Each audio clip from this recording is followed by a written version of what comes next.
క్లాక్లో టైం 7:20 అయినప్పుడు రెండు హ్యాండ్స్ మధ్య యాంగిల్ ఎంత ఉంటుంది అని అడిగాడు. Angle equals to difference into 30 ± minutes by 2. ఇది గుర్తుపెట్టుకోండి. మరి డిఫరెన్స్ ప్లేస్లో ఏం తీసుకోవాలి, మినిట్స్ ప్లేస్లో ఏం తీసుకోవాలి, మైనస్ ఎప్పుడు తీసుకోవాలి, ప్లస్ ఎప్పుడు తీసుకోవాలి అన్నది చూద్దాం. 7 hours 20 minutes. 20 minutes అంటే మినిట్ హ్యాండ్ ఎగ్జాక్ట్గా 4 దగ్గర ఉంటుంది. 7:20 అంటే హవర్ హ్యాండ్ 7కి 8కి మధ్యలో ఉంటుంది.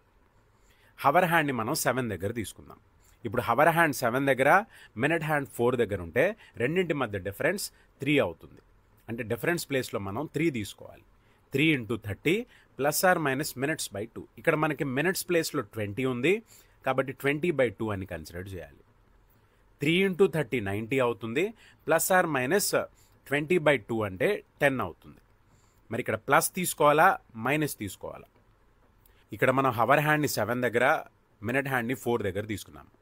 కానీ టైం 7:20 అయినప్పుడు హవర్ హ్యాండ్ 7 నుంచి 8 వైపుకు మూవ్ అవుతుంది. అంటే యాంగిల్ అనేది కొంచెం ఇంక్రీజ్ అవుతుంది.